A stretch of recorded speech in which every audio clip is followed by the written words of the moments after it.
plaisir et l'honneur d'accueillir. Nous allons passer à la phase active parce qu'effectivement, nous avons une séance bien fournie. Et je dois dire aussi qu'il n'y a pratiquement que de bonnes nouvelles. Bien sûr, nous avons des disparitions, mais il n'y a pas de catastrophe imminente, à moins que nous ayons ici un tremblement de terre. Ça serait extraordinaire, n'est-ce pas? Voilà. C'est juste pour vous calmer. Alors, je ne sais pas si c'est très pratique la façon dont vous êtes installés. En tout cas, nous avons aussi le plaisir vraiment et l'honneur d'accueillir Madame Piazzi, ici présente. Et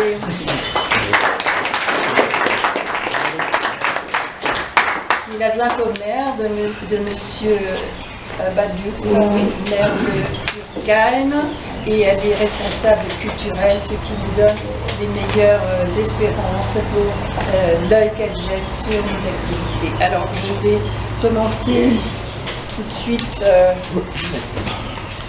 par le remerciement aussi. Je suis en train de rentrer dans l'Assemblée, parce que c'est pas toujours simple. Aussi remercier et charger Madame Piazzi de remercier Monsieur le maire pour ce café. Mesdames, Messieurs les académiciens d'Alsace, en introduction de cette rencontre, je vous dois deux explications majeures. Tout d'abord, l'absence de Monsieur le maire, que je vous prie de bien vouloir excuser. Vous vous doutez bien que les agendas des premiers magistrats, même de la plus petite cité de la Décapole, sont très souvent surchargés de sollicitations, et il en est auquel Monsieur le maire n'a pu déroger aujourd'hui. Il m'a donc confié la prestigieuse mission de vous accueillir aujourd'hui. La seconde explication concerne ce lieu d'accueil.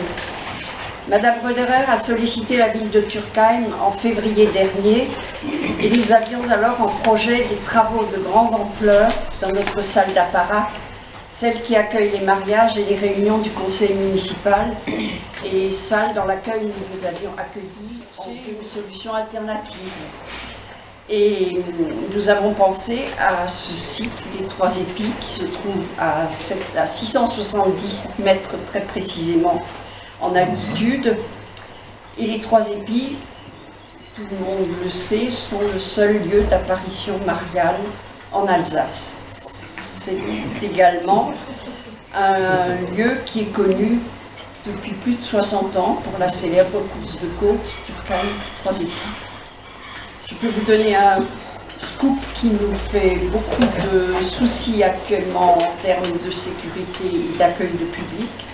Cette année, Sébastien Loeb participera à cette course de côte. Donc, vous imaginez ce que ça va nécessiter comme déploiement de mesures de sécurité. Les pèlerins dans le couvent, qui est maintenant une maison d'accueil ouverte au public, qui a été modernisée et rénovée en 2013 et qui propose divers hébergements dans un cadre privilégiant le ressourcement, le confort, l'accessibilité et le calme. Les paroisses des villages alentours organisent également de traditionnels pèlerinages, comme celui du Vigneron, la fête des épis et Antonin. Suite à l'histoire des Antonins, les pères continuent à procéder à la bénédiction des pains de Saint-Antoine. Il est donc évident que ce site a grandement participé au développement touristique de Turckheim. Notre cité, pendant 300 ans, cité industrielle en pointe dans la fabrication du papier, s'est peu à peu désindustrialisée. Moulins, papeterie et usines textiles qui avaient été le prétexte à la construction du canal du Mulbach font partie du passé, et c'est vers la viticulture et le tourisme que Turckheim doit se tourner. Je m'égare dans la nostalgie de ces temps prospères, à l'époque où l'État ne prélevait pas la dîme pour rétablir le budget national sur les collectivités locales. Et je vais céder la parole à Madame la Présidente. Je remercie aussi M. Francis Lichtré, parce que pour vous parler des Trois Épis, je me suis fortement inspirée de son ouvrage Les Trois Épis et Environ. Et je rends donc à M. Lichtré ce qui lui appartient.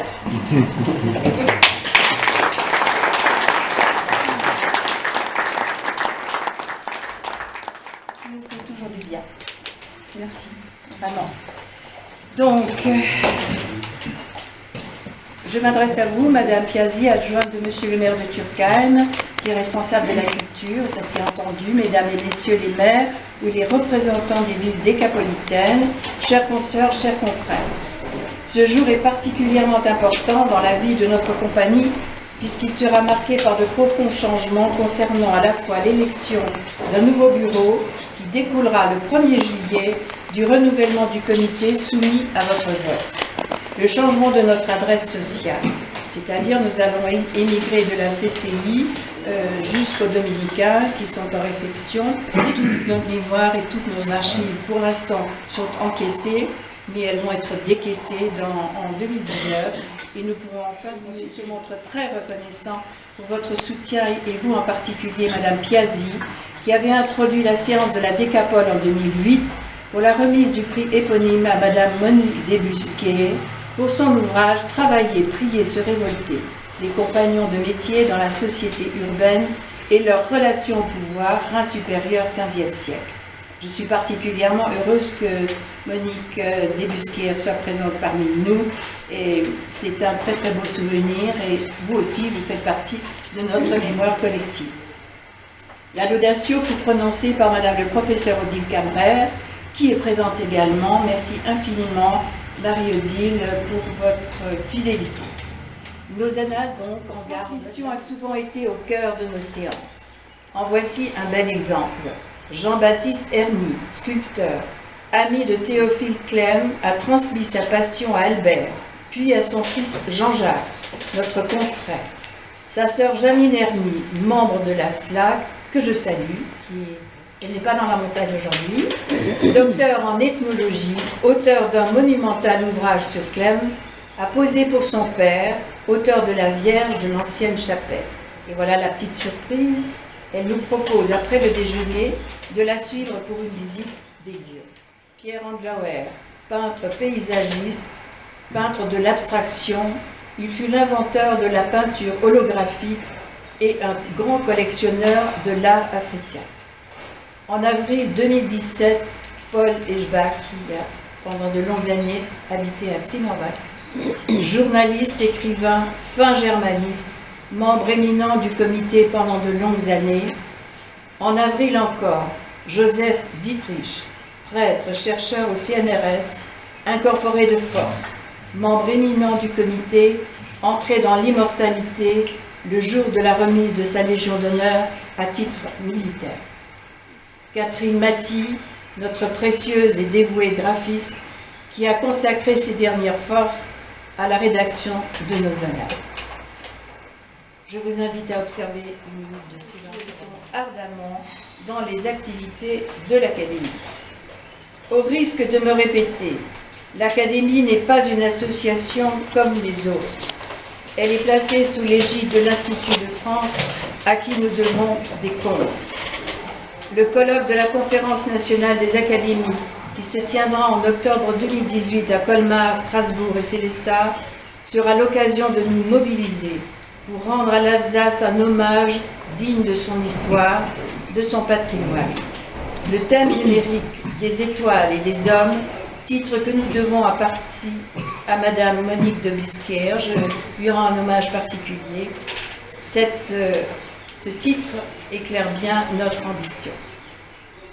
Avant de conclure, je tiens à remercier vivement Madame Piazzi d'avoir bien voulu accepter une fois encore la présidence de notre séance.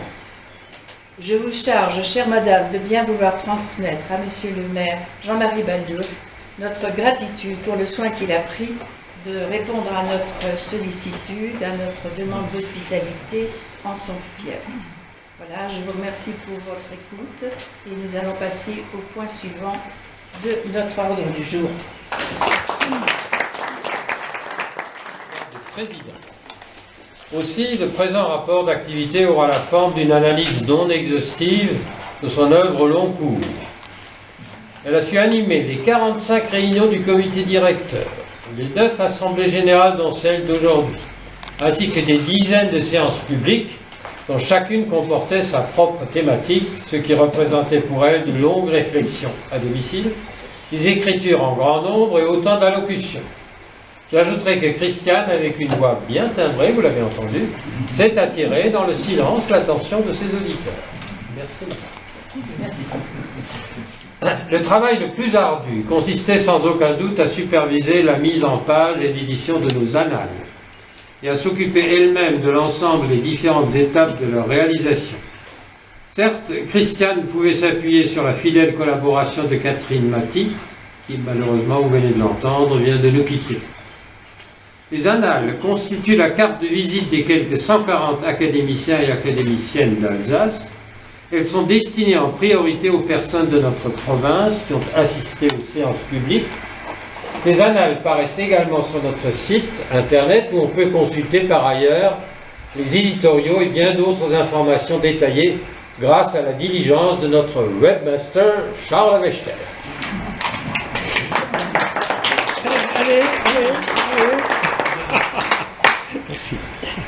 À la suite de 2 cycles de réflexion que notre président d'honneur, Bernard Pierrat, avait induit au cours de ses mandats, à savoir l'humanisme habite notre avenir et les origines, Christiane Roederer avait lancé à son tour 3 cycles de 3 ans chacun, dont les thématiques s'énonçaient comme suit.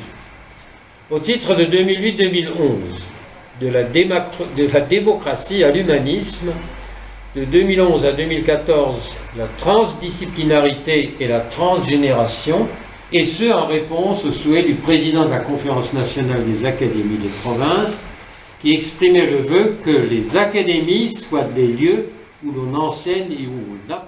À des mécénats privés, ce qui est relativement récent. Les derniers prix Jeunes Talents de notre académie ont été attribués à des élèves de la Haute École des Arts Graphiques, en bon français here, de Strasbourg et Mulhouse, grâce au mécénat du groupe Geoffroy Roederer, un courtier en assurance bien connu à Strasbourg. Merci madame.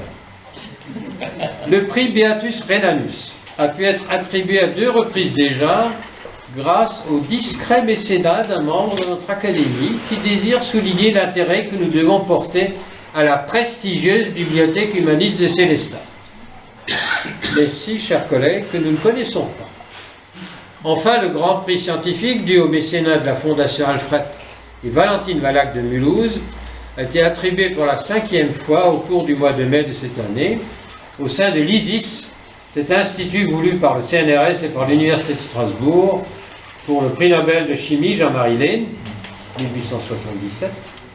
La cérémonie de remise de ce prix, pilotée par Christiane Roederer en présence du docteur Fernand Essen, président de cette fondation, était animée par le professeur Jean-Paul Sauvage, prix Nobel de chimie 2016. Sauvage a su enthousiasmer l'auditoire par un exposé scientifique très grand public, n'est-ce pas Charles? Absolument.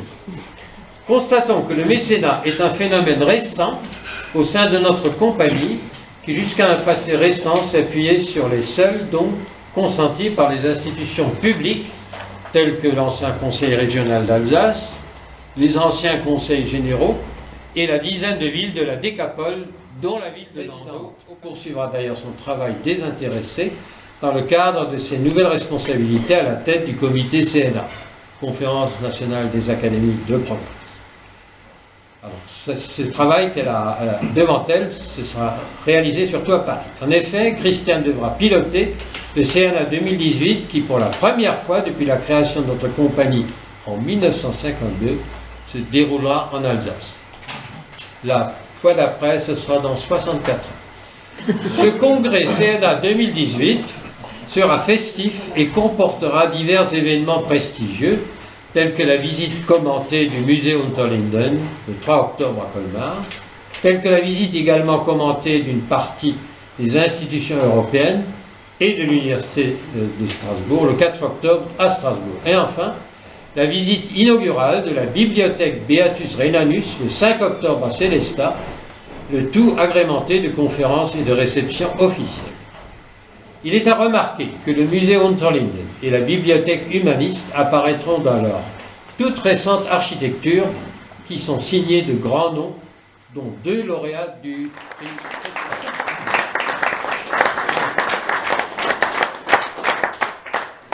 Donc l'année dernière, exactement à la même date, c'est-à-dire le 25 juin 2016 à Mulhouse. Cette assemblée générale était la 65e et elle s'est déroulée dans la salle superbement lambrissée de la Décapole en présence de notre président, Madame Christiane Roederer, de nos vice-présidents, messieurs Gérard Binder, Gérard Lézer et Gabriel Breuner, de notre chancelier que vous venez d'entendre, monsieur Jacques Streit, des membres de notre comité et d'une cinquantaine d'académiciens. La mairie de la ville était représentée par madame Nour Bouhamaed, adjointe au maire de Mulhouse, qui prononça quelques mots de bienvenue. Beaucoup moins prolixe que madame Piazzi. Après avoir pris connaissance du procès-verbal de 25 juin 2015, donc date de la tenue de l'AG 2015, on approuve les termes tels qu'ils lui ont été présentés. Deuxième résolution, l'Assemblée générale, après avoir entendu le rapport du Claver et le rapport du vérificateur aux comptes, approuve les comptes de l'association à la date du 31 décembre 2015 et l'affectation du résultat de l'exercice 2015 en report à nouveau. Troisième résolution, l'Assemblée générale maintient le montant de la cotisation annuelle à 65 € jusqu'à juin 2017. Vous constaterez qu'aujourd'hui, les choses vont changer. Quatrième résolution, l'Assemblée générale approuve l'application stricte des statuts en ce qui concerne les radiations pour les titulaires et les correspondants. Cinquième résolution, l'Assemblée générale ratifie l'admission des nouveaux membres proposés par le comité et dont les noms sont à notre académie. Donc je m'adresse à Madame Simone Piazzi, adjointe à la culture de la ville de Turckheim, mesdames et messieurs les maires ou les représentants des villes décapolitaines, chers consoeurs et chers confrères. Rassurez-vous, ce n'est pas très long. J'ai l'honneur donc de vous présenter ce rapport qui concerne l'exercice académique 2016 et 2017 et bien entendu le futur. Ce sera mon dernier rapport puisque je ne renouvelle pas mon mandat. Ce rapport aurait pu commencer par deux formules du genre. Après 9 ans de présidence, après 6 ans de chancellerie, de grâce, fuyons l'ennui d'une énumération. Encore aurais-je pu invoquer longuement l'honneur, le plaisir, la tristesse. Je préfère évoquer la jubilation, du latin jubilatio, une joie vive qui se propage comme la chaleur jusque dans l'âme. Les jubilations sont aussi des vocalises qui se chantent sur une seule note, sur une seule syllabe. Alléluia. L'Académie française souligne que l'adjectif jubilatoire fut autrefois de bon aloi, mais dont il ne faudrait pas abuser, faute de tomber dans un modernisme des plus communs. Ainsi prévenu, je me contenterai de donner la traduction allemande begeistern et anglaise exulting, ecstatic, pour un petit éclairage supplémentaire sur ce qui donne peut-être un parfum particulier à la jubilation que je souhaite partager. L'art, généreux dans le partage et la transmission de leur savoir, qu'il faudrait leur consacrer bien plus qu'un petit paragraphe d'un discours. Il faudrait évoquer leurs rêves, leur aspiration à plus d'humanité, à plus de beauté, celle qui entraîne vers les plus hautes vertus.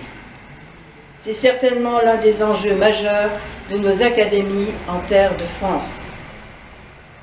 Pourtant, une brindille d'émotion pourrait enflammer notre assemblée, tant nous savons ce qu'il en coûte de s'engager dans la défense et l'illustration de nos valeurs et de notre héritage. La tenue en Alsace du colloque de la Conférence nationale des académies est un hommage au travail accompli depuis 1952 par les comités successifs, par les membres, pour l'essor et le rayonnement de notre académie. Nommée vice-présidente de la CNA en 2016 à Toulon, je suis chargée de l'organisation du colloque qui vient d'être invoqué, avec bien entendu le comité et tous les membres de notre compagnie, voire des aides extérieures. Il s'agit bien de évoquer et non pas invoquer. Ça doit être une confusion tout à fait symptomatique. Le thème générique des étoiles et des hommes sera développé à Colmar au CREF et au musée des Unterlinden le 3 octobre 2018, à Strasbourg au Conseil de l'Europe, et je salue ici M. Klaus Schumann, et à l'Université le 4 octobre, à Célestat le 5 octobre, à la Nouvelle Bibliothèque Humaniste. Notre confrère Gabriel Brunner, vice-président de l'Académie, l'un des partenaires de la restructuration de la bibliothèque, a bien voulu se charger de l'organisation. 5 membres de l'ASLA ont présenté un texte. Nous attendons les choix du jury. Je vous engage, je vous enverrai le programme, je vous engage quand même à rejoindre Paris pour 1 ou 2 journées. Ce serait quand même bien que nous qui sommes hôtes l'année prochaine, nous soyons présents. C'est une invitation à siéger. Je vous le répète, et bien sûr vous pouvez me le demander si jamais votre courriel devait vous faire défaut. Pour ce dernier mandat, comme pour les précédents, j'ai eu l'honneur de présider un comité aux qualités exceptionnelles. Il a su, dans la plus grande collégialité, innover, insuffler, soutenir, découvrir, faire découvrir et mettre en lumière richesse et talent d'Alsace. De tout cœur, je lui exprime ma reconnaissance la plus profonde pour son engagement au service de l'Académie, bien que je sois consciente que certains engagements fussent plus chronophages que d'autres. Mais je ne souhaite la mettre à mal leur humilité. Qu'il veuille me pardonner ma discrétion qui n'a d'égal que ma gratitude. Au cours de ce dernier exercice, nous avons tenu une séance à Haguenau, Bâle, Besançon, au Salon du Livre de Colmar, qui change de nom. Ce sera à présent le Festival du Livre, auquel nous participons le 26 novembre, si vous voulez déjà le noter, pour la remise du Grand Prix de l'Académie et du prix Jeune Talent. Pour des raisons de restructuration, notre séance sera amputée de 30 minutes. Nous saurons gérer notre temps de parole. En tant que lecteur fidèle des annales et des visiteurs de notre site, lecteurs fidèles et visiteurs de notre site, vous avez pu suivre et revivre tous les événements académiques, en particulier l'inauguration sous une pluie battante de la stèle enfouie à côté du chêne en mémoire de notre 60e anniversaire et de Monsieur le maire Gilbert Meyer, qui, stoïque, n'avait même pas de parapluie. Donc, et là j'aurais beaucoup de choses à dire pour la stèle. Mais bon, je sais que le chêne se porte bien. Je suis allée vérifier. Pour la première fois, la Haute École des Arts du Rhin organise un déjeuner. Alors ça, c'est très important à noter, pour les professionnels arts et culture. Notre académie sera représentée par Charles Wechter, Bernard Remaud et moi-même. Dans la foulée, nous choisirons notre lauréat ou notre lauréate. En 2016, nous avons eu la main heureuse en désignant Clara Neumann. Sa prestation au Salon du Livre, dont vous vous souvenez, qui était absolument charmante, a été suivie par l'illustration de l'ouvrage d'Oscar Verlet, Baldamus. Je vous recommande la lecture, c'est magnifique, qui est sur les rangs pour le prix, de la Décapole, remis cette année à Landau en octobre prochain. Les pourparlers sont engagés avec Monsieur le maire après 15 ans d'absence. Il me l'a fait remarquer. Nul doute que le nouveau comité prendra en charge de la manière la plus efficace l'organisation des futures séances, ce qui n'est pas, vous vous en doutez, Dominica, membre de notre société qui, le 2 juin 2017, je l'ai sur mon bureau, m'a adressé la lettre de confirmation de notre nouvelle adresse, dont acte. Je remercierai également, bien sûr, M. Gilbert Meyer, maire de Colmar. Notre dévoué et héroïque chancelier, je sais qu'il n'est pas content que je le dise, vous a adressé un tableau de nos activités. Je le remercie aussi vraiment chaleureusement de l'hommage qu'il a bien voulu me rendre. Ce fut un compagnon et un chancelier exceptionnel. Je souhaite qu'il renouvelle son mandat parce que je sais combien il a à cœur d'assumer ses tâches et il le fait magnifiquement. Je voudrais qu'on l'applaudisse particulièrement.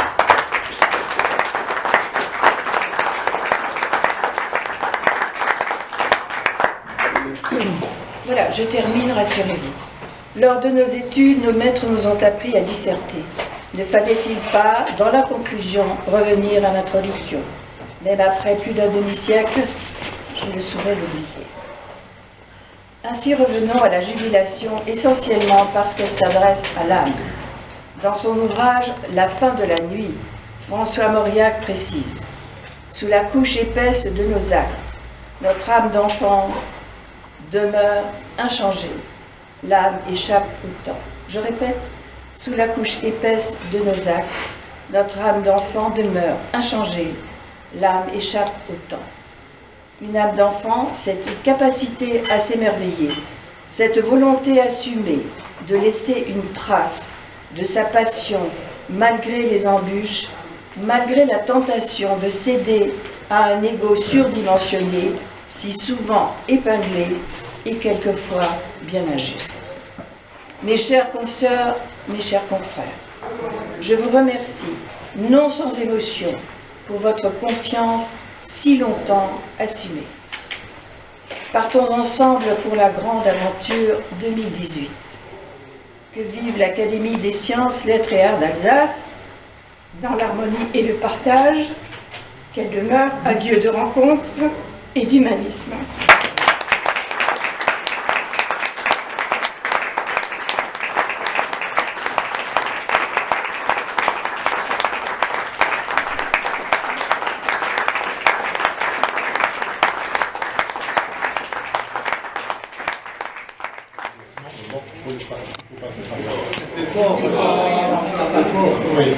Le bilan financier de l'exercice 2016 a été réalisé en collaboration avec mon confrère Georges Vetterlin, membre du comité de l'Académie et ici présent.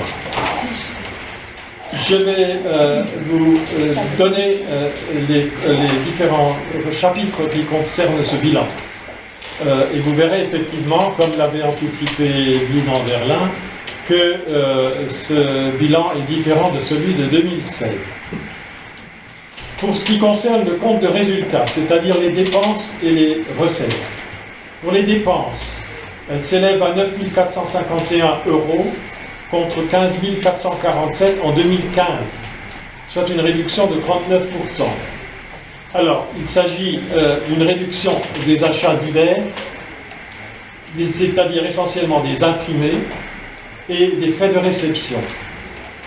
Je pense que ces achats divers et ces frais d'impression et des frais de réception sont liés à la façon de fonctionner, en particulier le fait que maintenant il y a 108 membres sur les 144 que nous serons lorsque les 7 nouveaux membres seront acceptés, que la correspondance par courrier électronique facilite effectivement les choses d'abord et ensuite réduit bien sûr considérablement.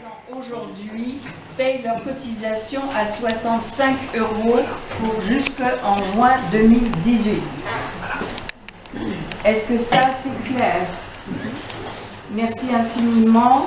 Et donc, qui est, on va dire, qui est pour? Allez. Pour la photo. Paru à la nuée bleue contiennent déjà tout ce qui suivra. Prenez le temps de les lire ou de les relire. La comtesse de Pourtalès, une cour française dans l'Alsace impériale, 1836, 1870, 1914, paru en 1995. Le choix de Malraux, l'Alsace, une seconde patrie, en 1997. Et main basse sur ma langue, en 1999. Ajoutez-y le petit dernier, Malraux, tel que je l'ai connu en 2016, écrit pour les 40 ans de la mort de l'écrivain, le plus noble aventurier de ce siècle, comme l'avait appelé son ami alsacien, le chanoine Bockel. En 70 pages à peine, Robert Grossman fait parler son cœur et nous invite à redécouvrir Malraux tel qu'il l'a découvert, rencontré et fréquenté, à jamais intemporel et pourtant tellement lié à l'histoire de l'Alsace par, entre autres, ses amitiés, sa vie intime, les noyés de l'Altenbourg à reliure d'urgence, et la brigade Alsace-Lorraine dont il fut le colonel Berthier. Sitôt sa thèse soutenue en 1994, il revient en France et cherche, vous l'imaginez, à se rapprocher de Célestat. Il obtient, car la fortune lui sourit, un poste d'ATER, attaché temporaire d'enseignement et de recherche, de latin à l'université de Strasbourg, avant d'y devenir maître de conférence en 1996, donc il y a 20 ans. Il s'installe définitivement à Ribeauvillé avec son épouse et leurs 4 enfants et obtient la nationalité française en 2008. Désormais, son parcours universitaire est ponctué de nombreuses publications, plus de 60 articles en anglais, allemand et français, consacrés bien sûr à l'humaniste alsacien, mais aussi à d'autres humanistes plus ou moins alsaciens, rhénans en tout cas, comme Wolfgang Capito, Johannes Sapidus ou Jacob. Un monde vert, prospère et solidaire, des possibilités infinies d'horizons professionnels, de destins choisis, avec les tentations de jeter aux orties le terroir, de dédaigner l'identité originelle au profit de ce monde nouveau et sans racines qui, partout, s'ouvrait. Rien de tel chez Dominique Huc. Né à Strasbourg, dans le quartier populaire et vivant de Cordembourg, il est élevé au sein d'une famille alsacienne comme il y a tant, c'est-à-dire avec des ancêtres optant en 1870 et d'autres venus de Berlin et de Silésie.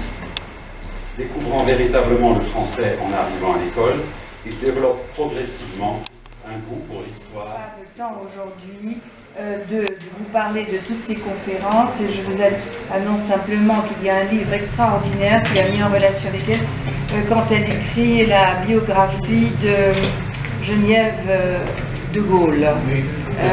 Voilà, donc ce sont des choses qu'il faut savoir. Bien entendu, nous demanderons à ce que cette personnalité, comme les autres aujourd'hui admises, soit sur notre site pour que vous puissiez relire toute sa biographie. Néanmoins, elle vous adresse une lettre. Vous allez tout de suite voir à quelle hauteur se placent ses interventions. Je dirais aussi qu'elle est jeune, elle a une quarantaine d'années. Elle est maman de 3 enfants, dont le fils aîné est un petit-fils du général Leclerc. Voilà. Se présente à nous pour intégrer notre académie au sein de la section Art et Artisanat. Franziska m'a confié que la peinture et la poésie sont ses 2 passions qui l'ont toujours accompagnée et parfois... Des sciences, lettres et arts d'Alsace. Et je vous remercie tous et tout particulièrement Christiane Reger, Madame la Présidente et ma voisine et nous deux, nous sommes venus aussi voisins, pas trop éloignés de Robert Grossman, premier novembre de ce jour. Et encore une fois, merci beaucoup pour ce geste de confiance. Bien que je ne suis ce qu'on appelle hergelaufen, je me sens pleinement citoyen de la région du Rhin supérieur. Né à l'ombre de la cathédrale de Fribourg, je vis depuis 43 ans à l'ombre de la cathédrale. Bon, je suis universitaire, je suis germaniste. Je suis germaniste, j'ai choisi l'allemand parce que j'hésitais entre l'histoire, les trucs classiques et puis études germaniques. J'ai pris l'allemand parce que malgré tout, ayant fait mes études à Nancy et à Strasbourg, nous avions de bonnes chances, disons, au concours de le réussir très vite, hein, ce qui heureusement s'est passé. Et ensuite, eh bien, j'ai travaillé sur le théâtre. Alors on peut se demander pourquoi, pour une raison essentielle, qui venait aussi de cet environnement biconfessionnel qu'on a ici, et puis en Allemagne en général, hein, l'Allemagne du Sud, l'Allemagne allemande, et puis l'Allemagne protestante. C'était l'idée du caractère, je dirais, confessionnel, militant, etc., du théâtre, non pas seulement dans ses contenus, mais aussi dans ses